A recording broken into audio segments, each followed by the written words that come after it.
Hey everyone, welcome to Reddit Readout. Today we are checking out People of Reddit. Story 1. Talk dirty to my GF, hope you appreciate my help. This was quite some time ago, but I was reminded of it because I just met the sleazeball a few hours ago.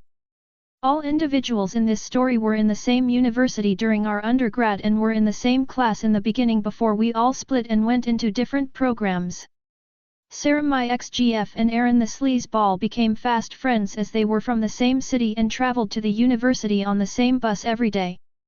I was, however, living in the campus residence and didn't really hit it off with Sarah until a few years later when she broke up with her first BF.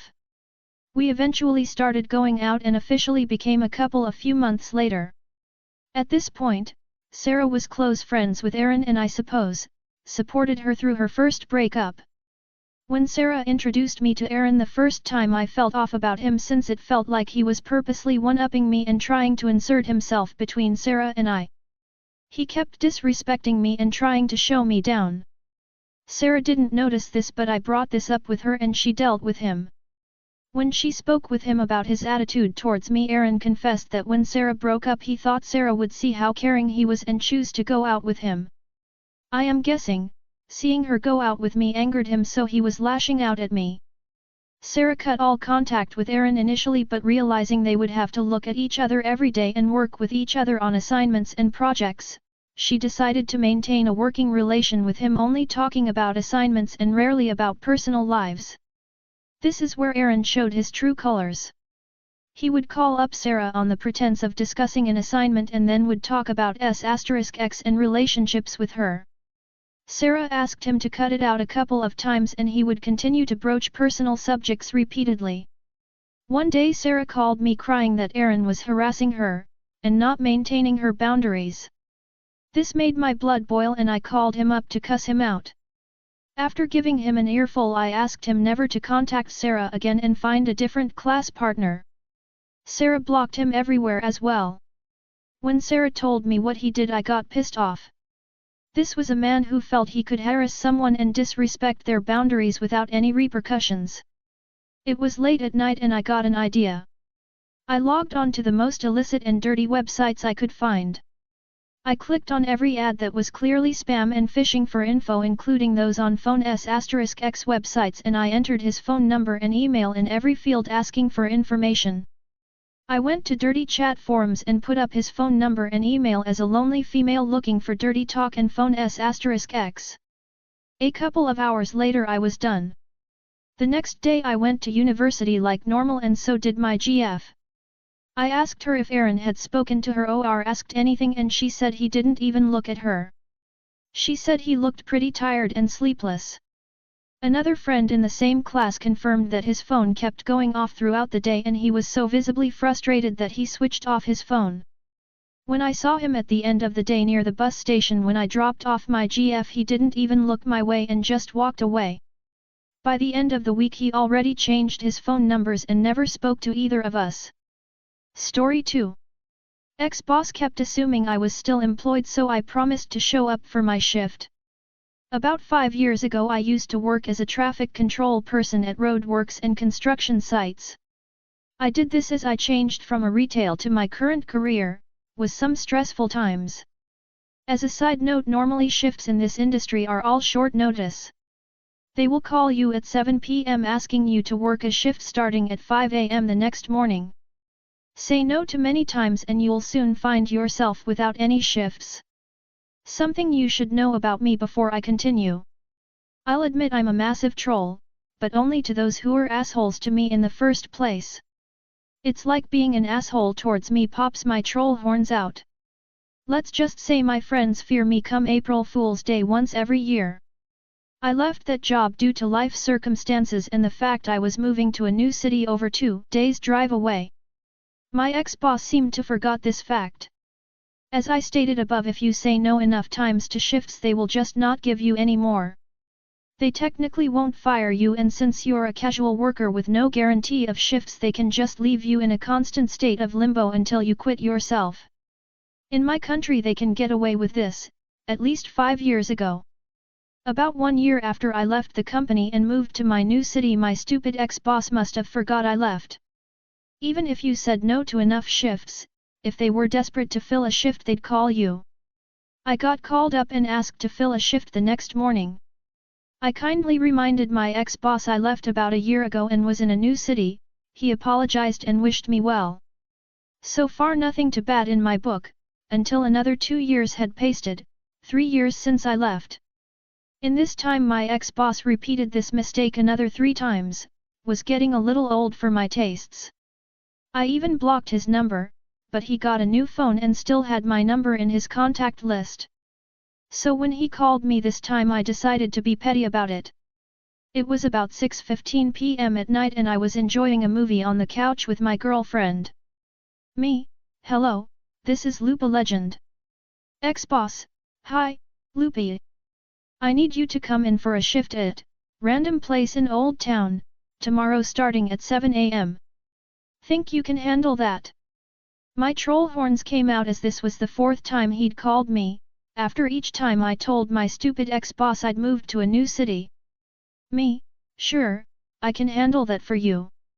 I'll be there bright and early. Ex-boss, good man. I'd be in a tight spot if I couldn't get this shift filled. I went to be late that night and made sure to put my phone on silent. I woke up around 10 a.m. to about 20 text messages and 12 missed calls with an angry ex-boss demanding to know where I was, and mad as hell he had to personally get out of bed early and cover the shift himself since I no-showed for it. I'm happy to report I've not got another call from him since about working another shift for a job I left years ago. I think he finally got the hint. Story 3. Parking Revenge.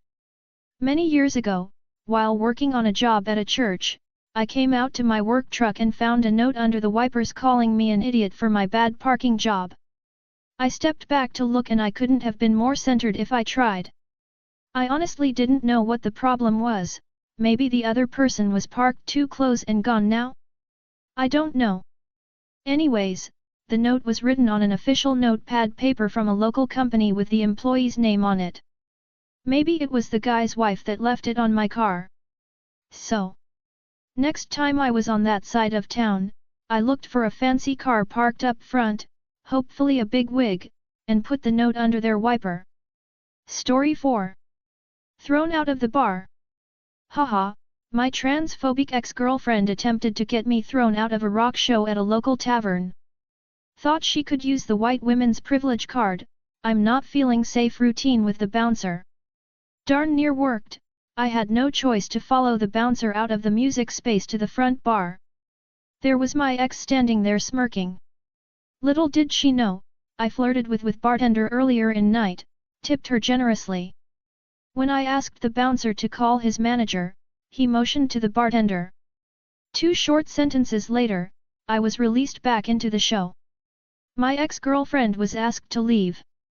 Her face when I wheeled around and walked back into the show, crestfallen would be a good description. That must have smarted. It was her good friends playing and she's a rock show writer. Double ouch. Who TF did she think she was dealing with? She was outplayed, outshined, and her maneuver backfired. Story 5. Park in the spot I waited for. I'm gonna make your life difficult. I think this might belong here, and maybe r/entitled people too, but here goes. This happened about 5 years ago in Hobart, Tasmania. I was staying in a bougie hotel in a converted warehouse on the dockside. Outside the hotel was maybe 10 bays of public parking, 1 hour max stay. All in a line, with a little turning space at the other end. In the middle of these is 2 bays designed for hotel guests to leave their cars for valet parking. I pulled up into the parking lot, and a hotel staff member is pulling out of a valet bay. I go past him to turn around, and line up waiting by the bay. As I'm about to pull into it, Miss Karen in her entry-level sports car flies into the lot and takes the space. No other spaces are available. I wind down my window and ask if she's being valeted, because I could just block her and they can move both cars in if that's the case. She tells me to mind my f-king business and walks off on the other direction with her keys, obviously not bring valet parked. So I follow the rules. These bays are hotel property and valet parking only. So I block her in. If she was legit, it wouldn't matter. I went to the concierge and explained the situation and how rude she was. The staff member laughed and said she does this all the time, she's off to get coffee next door. When I got back to reception 1/2 hour later, she's in the lobby absolutely raging. My car is blocked in, why have you not moved that BS car yet? The concierge sat there, smug as anything. Oh madam, I'm so sorry for the inconvenience, and we are fully booked so our valet is super busy right now, he'll be back soon. I think they kept her waiting 45 minutes in total, it was delicious to watch. Story 6. I paid in candy. While I was in college, the grocery store nearby sold fresh milk, so I'd grab a bag for myself and my roommate. After a while they started giving me candy instead of change, citing unavailability of the correct change / hadn't been to the bank etc. I'm a non-confrontational person, so I'd just give in. My roommate and I just chucked them into a bowl. Things came to a head one day when they gave me nearly $10 worth of candy instead of change. Cue petty revenge. I paid in candy the next time I bought something. And the next time and the next, until we got rid of our entire bowl of candy. They stopped doing that to students. NB. I'm not from the US and my use of dollars is an equivalent approximate. Story 7. You accuse me of damaging your paintwork, enjoy the scuff marks. Long time lurker. Bit of a long but satisfying one. Me and a friend were picking up furniture from a shared apartment conversion in a posh area, this will be relevant. The tenants we were buying the stuff from helped us bring the furniture down to the pillars by the very front door and we ordered an Uber.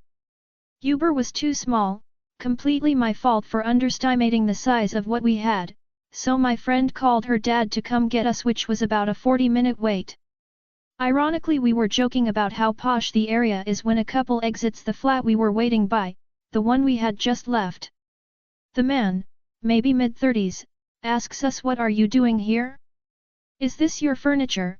in a voice straight out of a Catherine Tate bit. We explain our stuff is leaning against the front pillars because we've just collected it from the people upstairs etc. It was disassembled furniture, hence why we'd leaned it there. He cuts us off and says, "Well, you can't lean it against those pillars, you'll scuff the paintwork." This was followed by, "We've just had it painted, it cost a fortune and you need to move them," all delivered in the tone of voice reserved for something unpleasant stuck at the bottom of your shoe. We explain again, we're waiting for someone and can we at least lean it against the gating, not the gating to the entrance, the gating next to it which was old and peeling, to which he says no. Absolutely not, these need to go, again delivered in the tone of voice you'd use with someone who'd shit in your sink. He even tried to drag another tenant coming into the house into it, asking, "What do you think of all this?" to which she just kinda shrugs and goes inside. We repeat that we'll move the things and he and his assumed, poor, wife eventually walk off. It's a shame that in the course of moving the items to the other side of the street that two nice long scuff marks that weren't previously there were accidentally left on the nice white pillars, smiley face, and, yes, it was a communal property, so we found the idea that they'd spent a fortune painting the pillars to be quite amusing. Even if they had, his tone of voice was so foul, especially towards two young, presenting as, women who were clearly struggling with some furniture, that I'd have no sympathy. Edit, as everyone is calling me an asshole, yeah, you're probably right. However, to clarify, it was the tenants themselves who'd put the stuff on the pillars, not us. And the pillars weren't damaged in the first place because the tenants were very careful. That's all for today. Please don't forget to like and subscribe.